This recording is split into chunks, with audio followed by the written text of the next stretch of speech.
what I learned is successful people are willing to do what unsuccessful people are not. So I'm successful because I'm willing to do what you ain't willing to do. I'm willing to get up early. I'm willing to stay late. I'm willing to do that over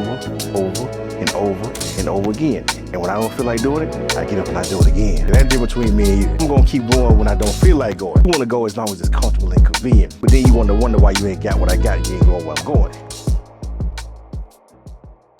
Welcome to Closing the Gap Podcast, Truth About Wealth. I am your co-host, Mr. Eddie Richardson, here with our host and the owner of Hamilton Wealth Advisors, Mr. Wilbert Hamilton. Wilbert, how you doing, my friend? Hey, man, I'm blessed and highly favored. Hey, man, as always, great to hear you all are tuned in to another righteous and holy episode of Closing the Gap. You know, we get down into close of 2025 and this Christmas season, and we've been talking about a plan, you know, and doing things. So we want to give some guidance to everybody today. And so we want to entitle this show, Do the Right Thing and Not Everything.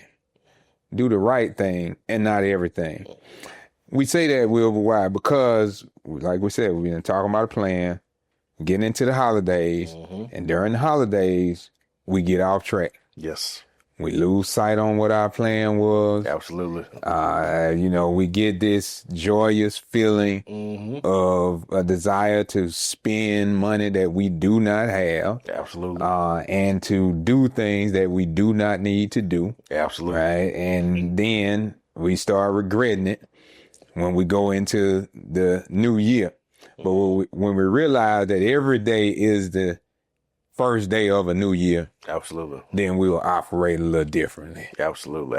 Well, you know, unfortunately, you know, I can co-sign everything you said because all those mistakes I have made personally. So, you know, I have been my own worst enemy on many occasions when it comes to my own individual finances. That's why, you know, we can come on here and speak from experience. That's right. You know, I'm a living testimony. I walk it like I talk it. So, you know, thankfully now, you know, I've been able to, you know, gather myself. And now I do have a plan of action, how I'm going to move forward, you know, in my finances, in my life, in my spiritual life, in all aspects, you know, of my being. So, you know, I'm grateful and thankful that I had that come to Jesus moment. Yeah. Where I said, man, I got to get together.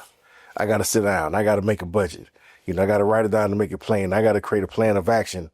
And then I got to follow that plan. You know, I got to stick to it and I got to hold myself accountable.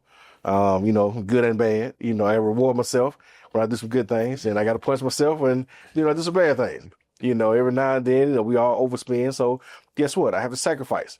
You know, and I make the sacrifices like everybody else. Yeah. You know, every now and then I, you know, overspend and maybe buy, you know, spend too much money on clothes, too much money on shoes, and have to sit back and say, you know what? Nah, I went overboard this time. Yeah. I got to take a step back. So next pair of Jordans that come out, next two pair of Jordans that come out, okay, I'm not going to get those.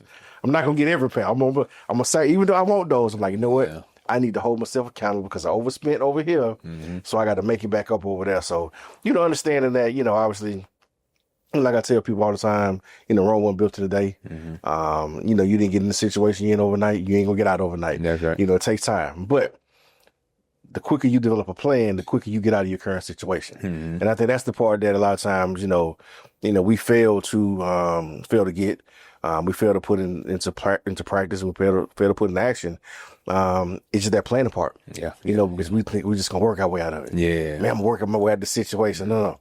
You might work your way into that situation, but you got to have a plan of action to get yourself out of this situation. So you got to know what steps to take and what steps not to take. You got to know what turn to make and what turn not to make. So I think that's the biggest thing that, you know, we all have to come to grips with and understand is that, you know, we need help. We need assistance. We need guidance. We all do in different areas of life, and it's okay to ask for help. And ask for help putting together your plan. I mean, there's nothing wrong with it. I mean, there are professionals out there to help you in every area of life. That's right. You know, and, you know, we talked to, you know, the Bishop Carter earlier this morning. That's right. And, you know, I needed to get a plan for my life put together, how to get some things back on track and make sure I'm going in the right direction to, you know, to see my future, you know, unfold the way that, you know, I envisioned it. You know, I had to sit down and we had to create a plan of action. You know, we had to have a come to Jesus meeting. We had to sit down and say, well, this is what you're doing good, but hey, this is also what you're doing bad. These are things you got to clean up. These are things you got to do better. It's the same way in your finances. You know, professionals, of course, at Hamilton Wealth Advisors, we're here to sit down with people. It's what we do, to have a conversation, to really go into depth on, you know, why are we in this position? how can we avoid putting ourselves back in this position? And, the biggest thing we tell people that you want to understand and want to address is always, first and foremost, your habits. Because your habits will dictate your success. That's right. And bad habits will dictate, a lack of success. And good habits will create continuous success. So I always say, successful people wouldn't do it, unsuccessful people are not. But, consistently doing the right thing over a long period of time is what generates success. So with having a plan and creating a plan it gives you that roadmap and a guide, so you can make sure every day you wake up, you're taking a step forward in the right direction, doing the things you're supposed to be doing. And over a period of time, you look up and like, wow, I'm in a better position. Like, man, I set a plan to save $20 a week. Yeah. I set a game plan to save $50 a week. And then I said at the end of the month, half of that money I'm going to invest. And over a period of time, I look up like, man, I actually have saved what I want to spend for Christmas this year. So now I can budget, I can plan, I can prepare. I don't have to make any adjustments in my lifestyle because I've been saving and planning all year round for this particular point. But when we don't plan and we don't save, it creates some stress. It creates some uncertain events because, we all have that good, warm, fuzzy feeling when we buy new stuff. Yeah. But we've all had that feeling on, right around January 15th when that credit card bill started coming. And you start looking at, man, it's the top of the year and I owe this and I owe that. You're like, man, I wish I knew then what I know now. Right. I wouldn't maybe split some of that money that I spent previously, a month ago. But the good thing is that you do know. Yeah. Ignorance is not an excuse anymore. So we know better. We just have to do better. Make sure you're sitting down and, right now, if you created your plan for 2025, that's great. Make sure you're sticking to it. So reevaluate it. Because a lot has happened in 2025 and we've discussed over the course of this year. But also, if you didn't create a plan for 2025, it's okay. God bless you to wake up this morning. That's right. He blessed you with another day of life. He blessed you with another opportunity to get it right. So it's never too late. Yeah. Call upon him.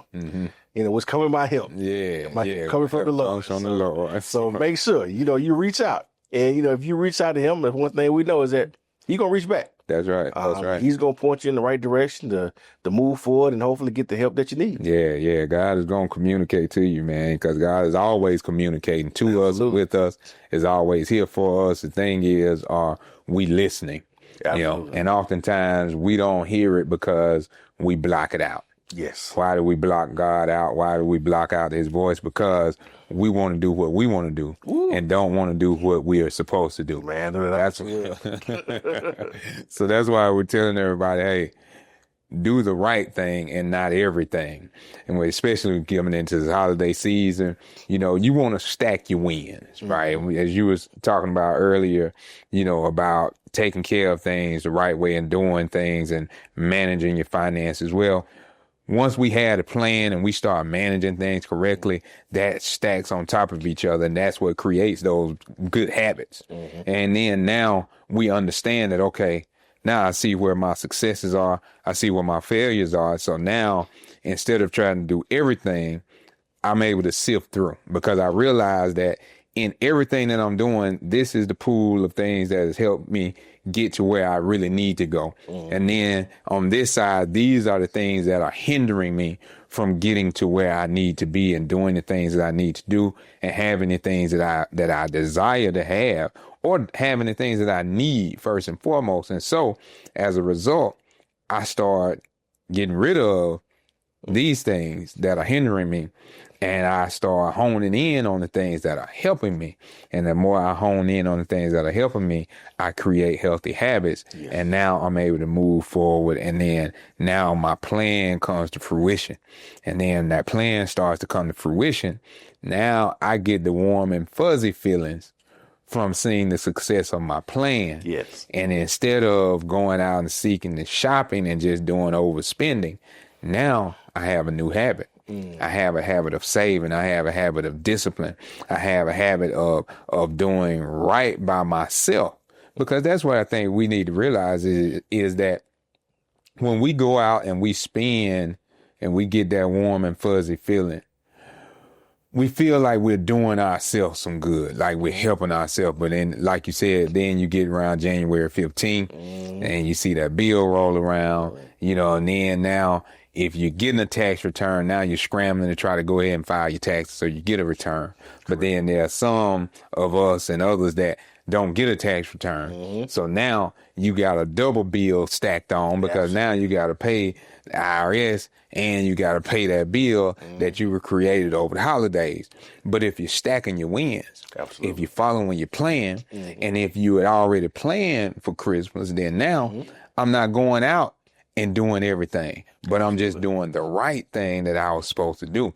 And as I think about that, Will, but I think about how our, parents and the generation before us in the 70s and 80s, how they lived and they functioned by a plan. Because when it came to Christmas, they went and put stuff on layaway back during the summer. Yeah. Right? When things were going good, they went and put it on layaway and they planned out and said, okay, this costs this for my kids and I want them to have a good Christmas. So what? They went and put it on layaway and they knew how much they were going to have to pay every month to be able to get those things off layaway by December. So then when they went into January, fresh with no debt. Yes. Because they had a plan, a layaway plan. And I dare say that we need to have a layaway plan because that's essentially what you talk about as a wealth advisor. It's simply a layaway plan, right? It's creating a budget, looking at your finances, and then based on your finances of who you are, how much money you have coming in, and what it is that you desire to do, you get certain buckets that you say, hey, okay, we're going to lay this amount over into this bucket of retirement. We're going to lay this over here for insurance. It's all layaway. And if we take the layaway mentality, I guarantee you we'll have a better lifestyle. I'm glad you said it because that's actually interesting. I never looked at it that way, but, I like it because at the end of the day, we've all put some things on layaway back in the day and we ain't followed back up on it. And we never went back and got it. We all had that one or two items that, man, I'm going to put this on layaway and, man, I'm gonna come back and get it. I'm going to get it, and all of a sudden, you didn't follow through on it. And what happens when you don't follow through after you put that thing on layaway? You lose it. Lose it. Yeah. You miss out on Lose it. Yeah. I dare ask, how many of us have put our retirement on layaway? Man. All of us want to see retirement. We want to retire comfortable and travel and enjoy life and do those things. That's a fact. But you ain't willing to put your retirement on layaway. Wow. You ain't willing to make that payment that once a month. Wow. You ain't willing to put nothing away for it. So guess what? That thing that you want, which is retirement. Yeah. That comfortable traveling, going to see grandkids, enjoying life, doing what I want, when I want, how I want. That's never going to happen because you ain't willing to put it on layaway. You ain't even willing to talk to the folks at Hamilton Wealth Advisors to find out what are the terms of the layaway. Do they give you a little something on top of what you putting in, this thing called interest on your money to help get you to that particular point where you own that thing a little bit quicker than maybe you thought you did. But we don't even know the terms of layaway anymore. We haven't even identified what we want our layaway to be. Yeah. So, the same way layaway has disappeared out of the stores, a lot of us, and which is right now in this country, we have a retirement pandemic. It's a lot of people right now. They've done studies that say more people fear retirement and running out of money than they do actual death. Wow. Because see, death is certain, but also if you believe in the Lord the way I do, at least you know where you're going. That's right. Where do you go if you ain't got no money, but you're still here? Is there a heaven for a broke man? It ain't, unfortunately. And we've seen the dismantling of a many of, organizations that were designed to help the less fortunate. So we've seen, this current administration, they pulled a lot of benefits back. Some SNAP benefits disappeared. Some Section 8 benefits disappeared. So if you ain't put that retirement on layaway, what does your future actually hold? That is the uncertainty that creates the anxiousness, the anxiety, the blood pressure to rise. This is why, honestly, in my opinion, in our community, we suffer from a lot of those diseases more than others because of the stress and the pressure of financial worries and burdens. See, we've all been there. Ain't no pressure like financial pressure. Yeah. That's different type of pressure. Yeah, when you trying to figure out how you gonna pay that bill or how you gonna right. take care of this or take care of that, that creates some pressure and some circumstances that, most of us don't want to relive. We want to make sure that we don't put ourselves in that situation ever again. But what did you do differently to make sure that you don't put yourself back in that situation? Did you create a plan? Did you create a budget? Did you change the habits? So that's why when people come in my office all the time and, we're doing any financial evaluation, a lot of times I'm doing a character evaluation as well, because regardless of, how well you may or may not be with your money from a mental capacity, from an intellectual standpoint, if your habits are not in line, then there's no way humanly possible that we're going to see success financially.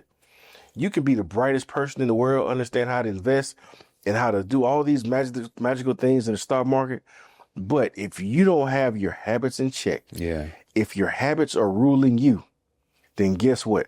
You will not be successful financially. There's no way, shape, form, or fashion possible, because we've all seen and heard the stories of, man, how did this person make all that money and they went broke?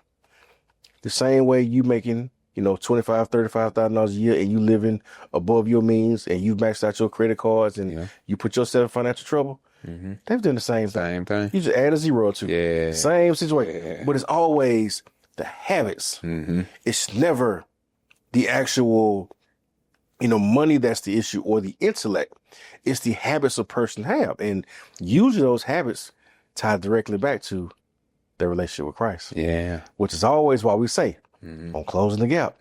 We always talk about you got to close that gap in your spiritual life first. That's right. Because if you close that gap first and foremost, then that allows you the wherewithal, the mental fortitude, that gives you the discernment that Christ gives us to make good decisions and surround us with the right people to now hear God and move in the right direction and make good, sound financial decisions, because we've made good, sound, fundamental spiritual decisions. We're putting ourselves in the right space. So, that's where a lot of our habits, come from, or lack thereof, because we don't want to address the elephant in the room. As you said earlier, we want to do what we want to do, but not what God would have us to do. So, and that's always what leads us astray and, causes us to really create a lot of financial turmoil in our lives. Yeah. You said that, Will, but that closing the gap between us and Christ and that relationship just reminds me of Psalm 1, right? In Psalm 1, the writer talks about the difference between the godly and the ungodly, the difference between the righteous and the unrighteous. And in verse 3, he talks about the one that, follows the law of God is like one that is planted like a tree by the rivers of water, and in their season, he's going to bring forth his fruit and his leaf will never wither, right? Because he's rooted in the right foundation. He's a tree planted by the river, because the river is the flow that's going to always nourish the tree. And when we have the gap closed between us and Christ, when the closer we are with Christ, the more nourishment we get. And that nourishment is wisdom, knowledge, guidance, salvation, right? And when we have those things from Christ, then we make sound decisions. When we have holy habits, I would say, then we live a more righteous life. We live a life that has peace. We live a life that everything that we desire is, we have those provisions from him. And then we are able to live in peace because we're not trying to do everything. We're not seeking everything, but we have a singular focus on him. And when I put my singular focus on him, then he gives me the desires of my heart. Yes, sir. Because now my desires are all centered after him. I don't desire every single thing I see but I only desire him. So after we come back from this break, we're going to dive into that a little more, and we're going to see y'all back just shortly.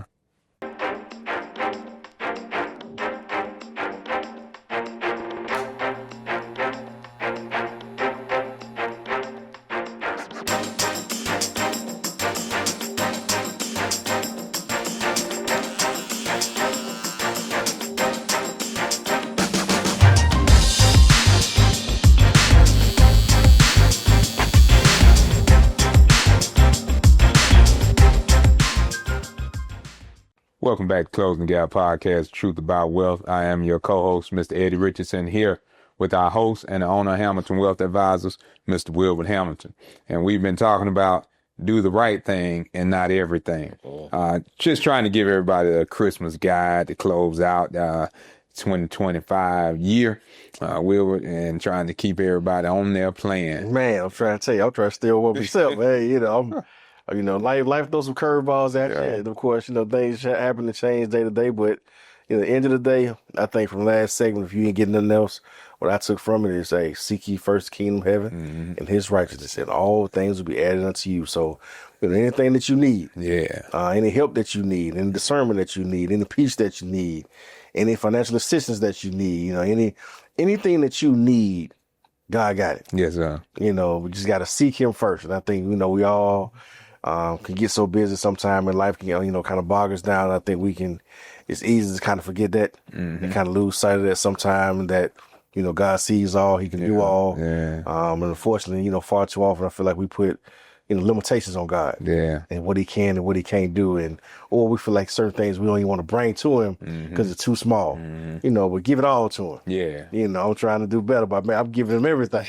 Lord, take this. I don't want to handle none of it. Please help me make all these decisions. Help me make, all the right moves and serious moves. And so I don't make the wrong moves. So, but the great thing about, by God and how he operates is that even if I step left, he can correct me, make me back right. Because all things work together for good. Those that love the Lord are called according to his purpose. So I'm always thankful that even when I'm moving and if I make a mistake, God knows my heart and he can correct it. But, he's saying, look, next time, slow down a little bit. Yeah. Make sure you follow the plan. Make sure you stick to the plan. Make sure you continuously evaluate the plan. Kind of like we've said all year. We created that plan at the top of the year. Yeah. Like we've told everybody else to do. And we've been sticking to the plan, and we've been able to see, some of the fruits of the labor, of the plan and the benefits of planning. I mean, that's, we want to plan as much as possible. And, we know life is going to throw some curveballs at us. That's right.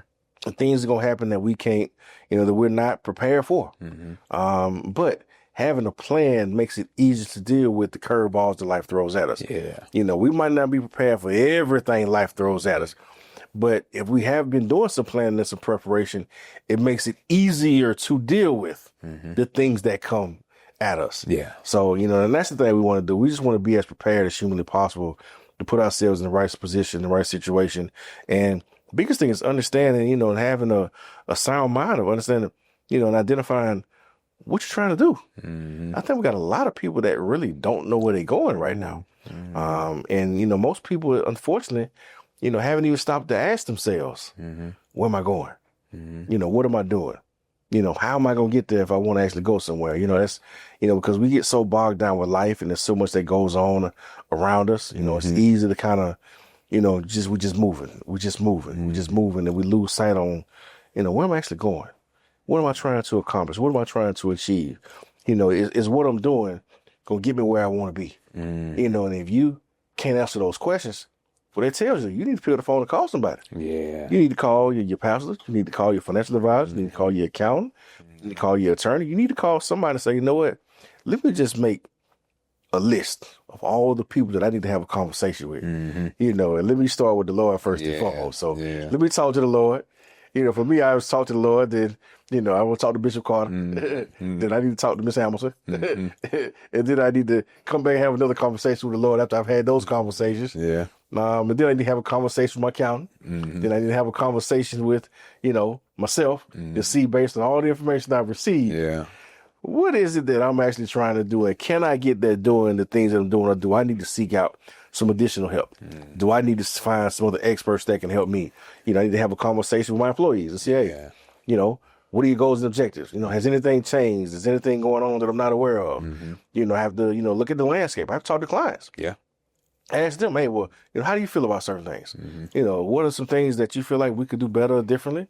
What would you like to see us do more of? Yeah. So, conversations are necessary and key, and we don't have enough conversations truly about how we want to get better, because we're all a little bit afraid of that constructive criticism. No one wants to hear we're not doing good enough. But when actually we all know we're not doing good enough. We all know that we could be doing a little bit better. We all know that we could probably go a little bit harder. And at the end of the day, it's all going to help us go a little bit further. That's right. It's all going to help us reach our goals and our dreams and our destinations a little bit sooner. So, if we know that, seeking professional help and creating a plan and doing all these things only gets us where we want to be faster, why are we not having a conversation? Man, why are we not having a conversation? Do you know where you're going to? Do you like the things that life is showing you? So I don't think but we're not having the conversations because many of us, number one, we hadn't anchored ourselves with God. That's first and foremost. And we're fighting against that. And I say we're fighting against that because the Spirit of God is within everyone. Because God, as we are born, I believe that God puts that chip in everybody, that God can communicate to us at all time, that God can track us at all time, knows our thoughts, knows our down sitting, knows our uprising, right? He knows the numbers of the hairs on our head. So God is already downloaded. God's Spirit is already downloaded within us. And so we're fighting against that Spirit already. And then as a result of fighting against that Spirit, then we, instead of listening to the Spirit, we start running away from it. We start running away from the righteousness, running away from the hope, running away from the help that God is giving us because, doing the right thing the right way, our flesh fights against that. Yeah. We rather sin than be sanctified. Yeah. We rather do wrong than to do right. Yeah. We rather do everything than just do the right thing. Absolutely. You see what I'm saying? And so we fight against that. We run against that because we don't want to surrender. We want everything our way, and we don't want to allow ourselves to do it God's way. Yeah. But here's the thing: if we just surrender, as you said, you striving to surrender everything, give it all up, right? The whole soliloquy that you just gave, or the methodology that who you're going to go to and how you're going to go to him. And then you're going to come back to God again. You're going to have a conversation with yourself, which pretty much like lasts after you've talked to God and everybody else and talked to God again. Then you're going to talk to yourself. Why? Because you realize that I can't just trust myself by myself. Yes. I have to trust God with me first and foremost in order for me to do the right thing the right way. Because if it's up to me, I'm going to try to do everything that comes to my mind. I'm not going to sift those things out and say, okay, yeah, this came to mind, but which one of these things that came to mind is the right thing that I need to do, right? And then everybody runs around and tries to do everything that comes to mind and then wonder why they don't have success. Well, it's because sometimes everything that's in your mind are some things that are good and maybe some things that you need to do. But you need to have the right conversation with God and the right people in order to put those things in order, right? And that's the thing about a plan, is a plan does not say that you can't do all these things.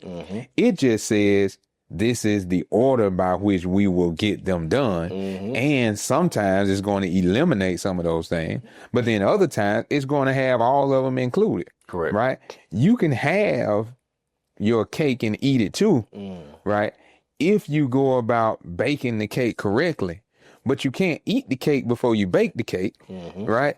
You gotta mix you gotta get the ingredients. You gotta mix the ingredients. You have to bake the cake, and then you have to let the cake sit, and then you can eat it. And then, okay, I got my cake and I ate it as well, right? Because I followed the plan. I followed the recipe. I stayed in order. I didn't try to just do everything first. I did the right things first. And if we do the right thing in talking to God first and foremost, and then talking to God second and third and fourth, and just continuously talking to God, now our pathway, you know what I'm saying, will be lighted. We will see where we need to go. We will know what we need to do. Then we can answer the question that Diana Ross said in that song, do you know where you're going to? Do you like the things that life is showing you? Well, yeah, I know where I'm going now because I know God and I've had the conversation with God. I know where I'm going in my finances because I've sat down and I talked to Wilbert Hamilton or an agent from Hamilton Wealth Advisors, and I have this plan. I know that my salvation is secure because I've gone to church and I surrendered my life to Christ, and I got the plan from the pastor, but because the pastor had the book, right? So I listened to the pastor because the pastor gave me the things from God's book. And when he gave me what was from God's book, I read it for myself and I saw that it was good. See, that's the thing about the plan, Wilbur, like when you gave me a plan for my finances, it's like, okay, Wilbur laid out the plan based on who I was, right? Then you gave me the plan. And then I read the plan. I saw that the plan was good, right? So that's how we have to do with our finances. That's how we have to do with our faith. You find you a good church home. You find a good place to worship. You don't truly understand the word of God, but you need some help. So you go to church. You listen to the pastor who is praying and surrendering to God and allowing God to give them the word. And then they give you the word. And then you listen and you read along, and then you say, okay, now I'm going to go and pray myself as well. I'm going to open the scriptures myself as well. And I'm going to gain more understanding because then now I'm more committed to God. And then I'm committed to the church that I'm attending and I'm doing the work there. But then also flip side on the financial side, because Mr. Hamilton and Hamilton Wealth Advisors had given me a plan, and then I committed myself to the plan. And when I start following the plan, I see the financial success. And so now that I see the financial success, I'm committed to stay with Hamilton Wealth Advisors. Why? Because Hamilton Wealth Advisors gave me a plan. I wasn't able to do everything I wanted to do, but I'm able to do the right things that I need to do. When I got into the Word of God put some limits on me. It told me that I can't do everything that I want to do. I can't do everything that come to mind.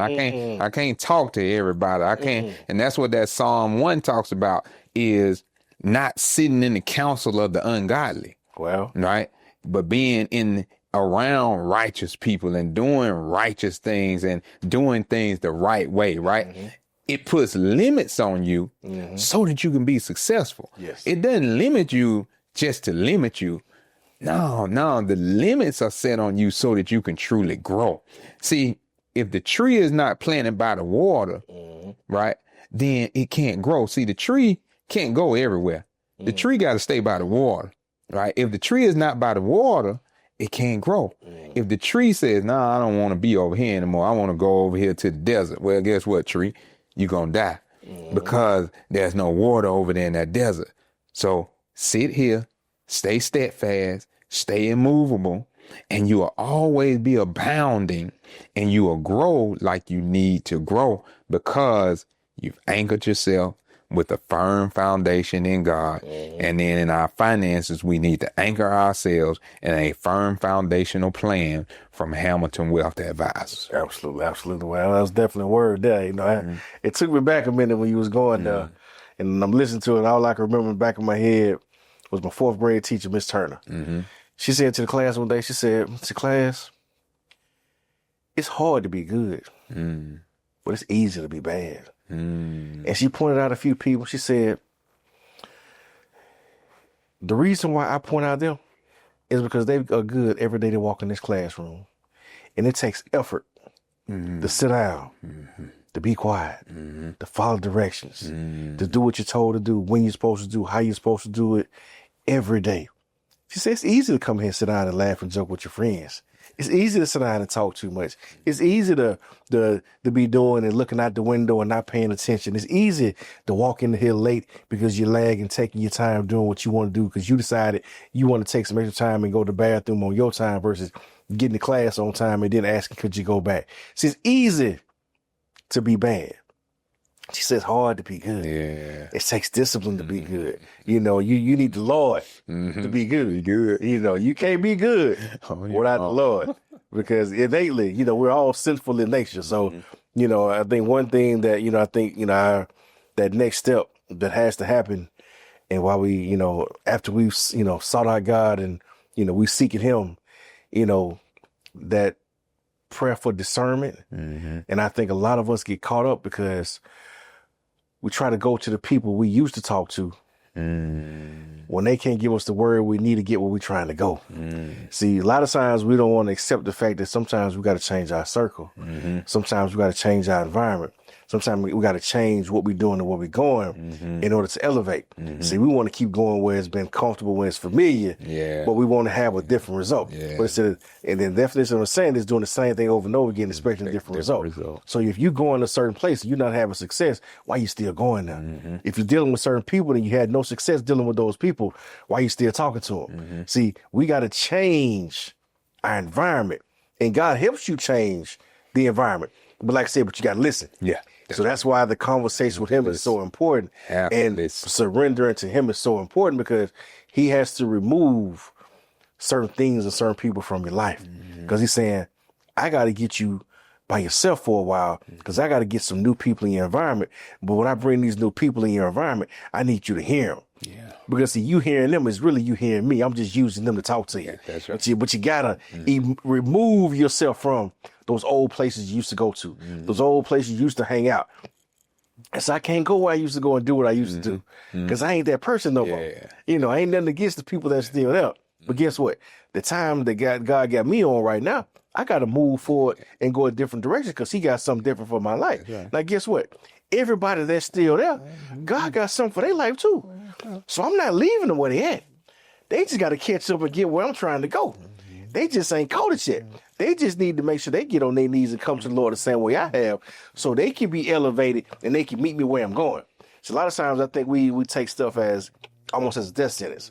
You know, once we think moving on sometimes or you left the hood, you ain't come back. No, I still come back. I just don't come back and hang out the way I used to. And I come back and I see grandmama. I come back, I see aunts and uncles. I come back and I see cousins. Hey, hi, bye. Do what I got to do. And after that, hey, I'm going to the next thing. I don't spend no time that ain't my home that long. That's right. You know, I got to keep it moving because God has told me, hey, I got to keep going. I got to keep growing. And I have a motto. I tell people, so look here. If I ain't growing, I'm going. I'm going. Yeah, that's the way I look at your thing. You know, I'm a firm believer. If I ain't growing, I'm going. So, you know, I think, you know, it's something that people can adopt, even in their lives. Looking at your church home. Yeah. You know, I grew up in a church, and you know, I love my church home, Montgomery, Alabama, and it's gonna always be my church home. But I got to a point in life where I needed more, and God told me I needed more. But guess what? When He told me I needed more, God presented more to me. Now, I could have been stubborn and based on my own personal feelings and based on how I grew up and who I grew up with, I could have let that situation confine me and said, no, I got to go and stay here in my church home. They used to see me there.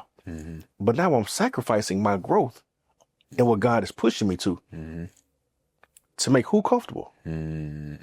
Because I'm dying inside because I'm not growing. I got to get over here so I can start growing. So I can start going, and now I can start flying, and I can start flourishing. So understand it's not a bad thing when you're growing, and sometimes it just means you're going. Yeah, man. As you said that, man, you took me back to the old church, man. I was thinking about that song. I moved from my old house, and I moved from my old friends, and I moved from my old way of life. Thank God I moved out. Yes, I have. To a brand new live. And we'll see you back after this break.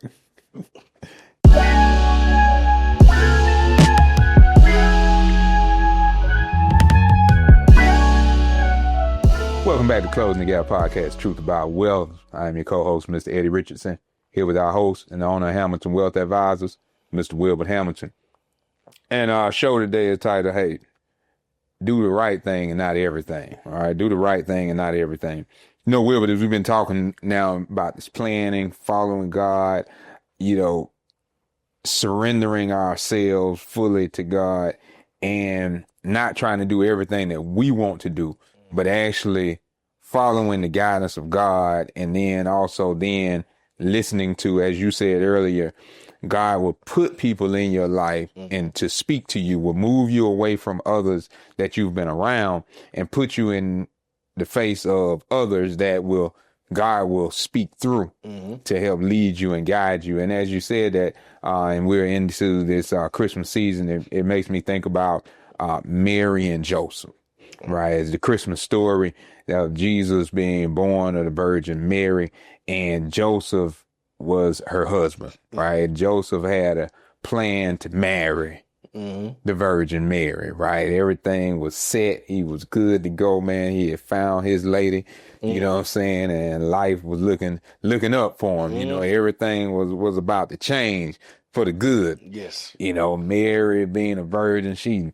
got her husband all lined up. Everything's looking good, and then boom, here it is. God throws a divine interruption on her, and says, hey, blessed and highly favored, and that's where we get that blessed and highly favored is that was the greeting of the angel that came to her and greeted her in that moment to inform her of God's desire for her life. And she surrendered in that moment, right? She surrendered to the power of God, the power of the Holy Ghost in that moment, and said, yes, I'll accept. Now, here it is. She had a whole plan to go and get married and have her first child with her husband. I would, make that assumption. And then here it is. God interrupts the plan. Conversely, Joseph then finds out that she is pregnant, and Joseph, being an astute brother, he said, you know what, man, hey, I ain't gonna cause no shame to her. She kind of slipped on me. I'm just gonna go ahead and ease on out and let her go and handle her business. Yes, sir. I gotta go. And I gotta move on. Yes, sir. Now, So I'm going. Yeah. That's it. And then, man, then the Holy Spirit came to him. The angel came to him and said, no, don't do that. Right. I know you want to do that, but hey, let me tell you what's really going on. Right. And that's the thing. The beauty about God is that, you have a plan and God will interrupt your plan. And then also God will guide you to do the right thing, right? The right way. And God told Joseph how to operate and function in that. And he accepted. Mary surrendered. Joseph surrendered. They both had their original plan. God came with a different plan. They surrendered and accepted God's plan. And as a result, it ended up being successful for the whole world. Yeah. That we now have salvation because they were not selfish, but they surrendered. And that's a key point, is that with our finances, with our faith and our finances, we need to stop being selfish. Yeah. Right. Because not only are we hurting ourselves, but we're hurting the subsequent generations. Correct. And I'm grateful that Mary and Joseph were not selfish in that moment, but they said, hey, they probably didn't even really fully encompass the thought process of what they were doing and the benefit for the subsequent generations, but they surrendered in the moment. And that's what we have to do with our finances. I had to, with the plan you gave me, I had to surrender, right? With the plan that God gives, we have to surrender. And remember that, hey, you got to just do the right thing and not try to do everything. Yes. It's always amazing how, the greatest blessings and the greatest benefits all coming from surrendering and giving it all to him. You know, because, you know, in life, if you ask any person individually what they want, they're going to tell you they want, you know, beautiful home and nice cars and wonderful family. And they tell you all these wonderful things that we all want: promotions on the job and more success on the job and, you know, just success in life and notoriety and fame. We want all these things, right? But we're unwilling to do the one thing that's going to give us everything. And that's surrender. You know, we want to surrender bits and pieces, you know, and I think, and that's why I'm a firm believer that I think, you know, you have to do what I call die daily. You have to die daily to your own wants and beliefs. You have to die daily to make sure that, you know, you're asking God to lead you and guide you, because it's easy to wake up one morning and say, man, I just feel like doing what I want to do. I don't feel like doing that thing. I'm going to do this over here. But you got to stay true to who God has called you to be if you want to see all the wonderful benefits and the wonderful things that God has for you. You know, because, you know, God has created this world that's have all these amazing things that we see, and all these material benefits and homes and cars and all this nice stuff that we see. That everybody wants. There's nothing wrong with wanting stuff. But if we want it, what are we willing to do to actually get it? You know, because I meet a lot of people every day. They come to my office, they sit down and say, Mr. Hamilton, you know, man, I want to be successful. I want to be financially successful. I want to do this and I want to do that. And I'm saying, well, that's great. But are you willing to listen and follow these directions so you can have the success that you want to have? Are you willing to have the necessary conversation with God to get your life right so you can receive and he can give you the kind of discipline you're going to need to have the financial wherewithal to make the sacrifices necessary? Because, see, you're going to have to cut some things out that you don't want to cut out. You're going to have to, you know, you're going to have to make some sacrifice and do some things that you don't want to do. And that's why they always say successful people are willing to do what unsuccessful people are not. Because, see, me being willing to stay up late, get up early, continue to go when I don't feel good, you know, keep going when nobody else thinks I should keep on going. When they say take a break, I keep going, and I keep going again. People say, well, man, why do you do that? Well, for one, God has always told me I ain't gonna never get too tired. Because he's always gonna renew my strength. Because I'm operating according to the plan that he gave me. So you see the work that's being put in based on how the world operates. I see the work being put in based on what God told me to do. See, when God tells you to do something, he creates a different energy inside of you. He creates a different desire inside of you. You know, there's different passion, there's different purpose. So that work ethic and that passion and that dream and that desire, it don't die. You wake up renewed every day. Now, you may be physically tired every day you wake up. But if your spiritual desire is greater than your physical well-being, you can keep going. See, we shut down because the spiritual goal doesn't align with the physical goal. See, when you don't have a goal and you're trying to achieve something that God has told you to do, it's easy to stay in the bed because there's not a purpose and a passion behind doing it then. You know, I'm tired. I don't feel like it today. But when you think about what God got for you and where he's trying to take you and who's going to be impacted, how they're going to be affected, you can't stay in the bed. You know, regardless of how tired you are, how sore you are, how sick you feel, you're going to get up and put one foot in front of the other and keep moving. Say that. Because you have a purpose, because you have a passion, because you have a drive. And that's why at the beginning of this show, the first thing we said we had to do was have a conversation with the Lord. You got to come back to him first and foremost, because see, in our community, I feel like we're missing that hunger, that desire, and that passion to do what God has called all of us to do in our lives. See, we talked about at the beginning of the year, creating a plan and writing it down and making it plain. But the first thing we got to do is have a conversation with God and ask him, what is his plan for our lives? You know, what are you good at? You know, what is your calling? What is your blessing? Like, what is your gift? You know, once you identify that, and God has identified that for you, now you pick your gift. But God has given you a gift. And once you and God have identified the gift that he wants you to use to build and help his kingdom, now you can move forward with a passion and purpose that just won't die. Yes, sir. It'll give you renewed strength and energy on a day by day, week by week, month by month basis. And regardless of what's going on in your life, regardless of how bad things may seem, when you know you're moving according to God's purpose, you can always persevere. Yes. You can always maintain. You can always keep going regardless of what it looked like. Because see, a lot of times people get caught up in what it looked like. And that determines how hard they going to go. See, how hard I'm going to go don't depend on what it looked like. Right. Because see, God has already showed me what it looked like because he told me what to do. Because I know God can't lie. And if he already give me a vision and a passion, that means he got to bring it to pass. Yes, sir. But if I'm not willing to put in the work, because they always say, faith without work, Works is dead. faith without works is dead. And because we know that and we believe that, how many of us are truly working to get the things we say we want out of life? How many of us are really seeking God, asking him to reveal our gift?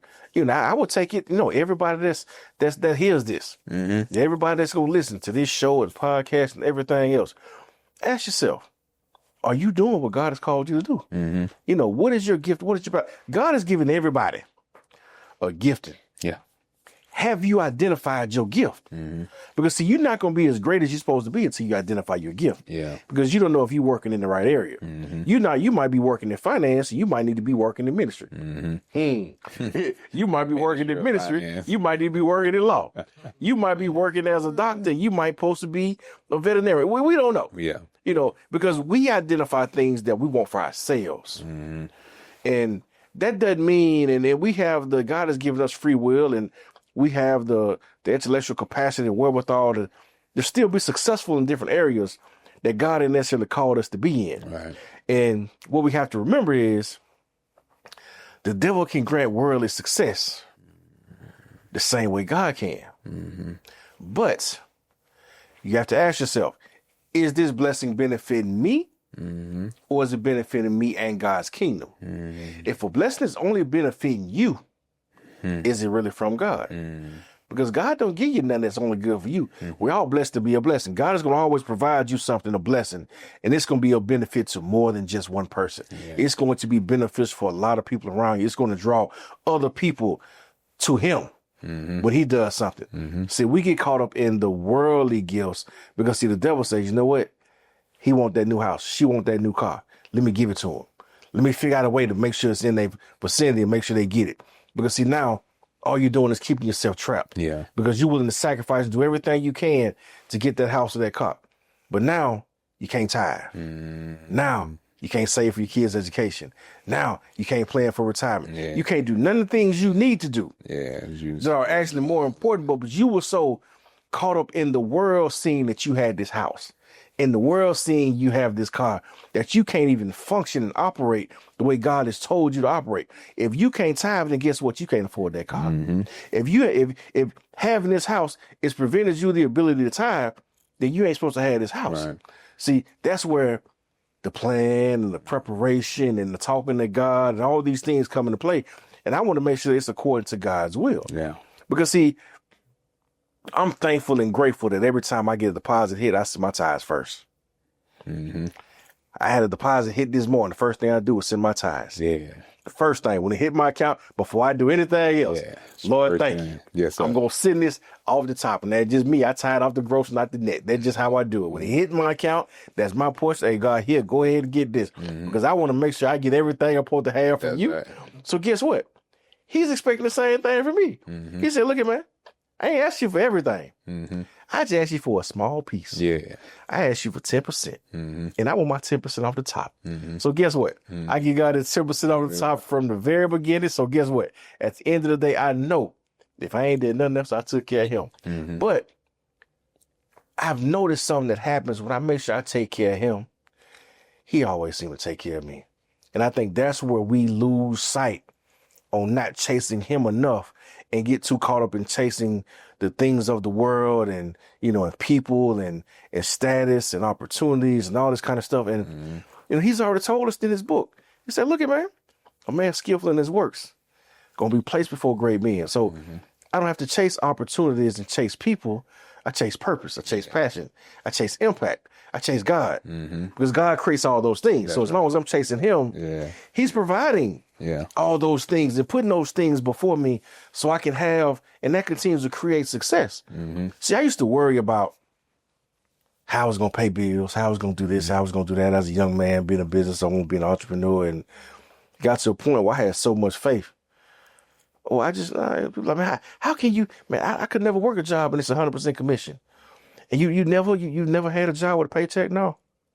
I've never had a job with a steady paycheck before. God has always made a way. Because he will make a way out of no way. That's right. And I've lived that. And because I've lived that, it's created a different type of faith that I have for him. There's a lot of people that are relying upon other individuals for their success. They don't have the same kind of faith that I have. Now, there's nothing wrong with that. Yeah. But we each have to grow our faith to get to the point where we truly can trust and surrender to him. My situation, circumstance in life put me in a position where I had to give it all to him. If I wanted to make it, I had to turn it over to him. And thankfully, I was able to turn it over to him and see the benefits and rewards for turning it over and see how blessed I've been. Not just based on things that, people see, but the things that people don't see, and blessed with the family. Yeah. Blessed to have a mother and father that are still here living 70 plus years of age that can still pour into me. A home that I can still go back to and see parents for the holidays and still receive that wisdom and that guidance and that love and appreciation and that example of, okay, this is how things are supposed to go.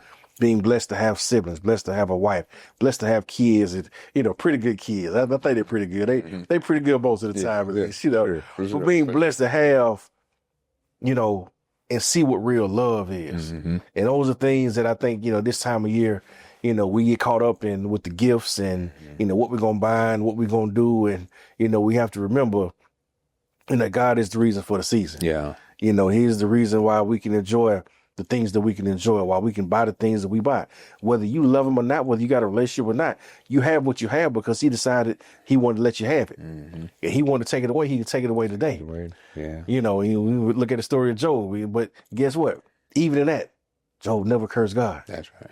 He said, no. He said, I know my God. And he can give it back to me tenfold. And guess what? He turned around and did. So, I think we have to understand and just remember, what the reason for the season is and, why we doing what we doing and ask yourself why you're doing it. If you're not sure, just ask God to reveal it to you. Yeah. One thing I've learned is that you ask God a question, he going to give you an answer. Yeah. Might not be the one you want to hear. But it's going to be the answer you need. And the answer never changes. Yeah. And it never wavers. But he's giving us that answer because he's trying to create some direction. He's trying to get us to surrender to him and follow him so he can give us the best life. He give us a life that we can't even dream of. Because like I said, he already told you, man, I open up these windows of heaven. Pour you out blessings you ain't got room enough to receive. And, we all want that. But are we actually willing to do what it takes to have that? And, it's ironic. It's always funny that, everybody wants everything, but ain't willing to do just that one thing. Yeah, man. And that's the thing. You just said that scripture, Will. That's the key right there. You don't have to do everything, just that one thing, just that right thing. And then when you do that right thing with God, he opens up the windows of heaven and pours you out everything, right? Everything, because you don't have room enough to receive it, right? The blessing ends up being pressed down, shaken together, and running over, right? You have an abundance, all because you did the one thing, the right thing, the right way, with the right person, which is God. And then God does everything else. God puts everything else in place to where it needs to be. So as we continue to move forward to close this year out, and we're celebrating, and we're grateful for everything that we have, we want to first and foremost tell you, I'm going to work it backwards. Have the conversation with the professionals, as we always say. Even before this year close out, get yourself prepared. Have a conversation with Wilbur at Hamilton Wealth Advisors and get your financial plan set up. Contact us about anything that you have going on, life-wise, and you want to align yourself correctly, ministry-wise, because what we do here is we always have a little talk with Jesus. And we tell him all about our troubles. And guess what? He will hear our faintest cry, and he'll answer it by and by. So yes, we don't have to try to do everything, but we just do that one thing, and we talk to Jesus. And we'll talk back to you all on the next episode.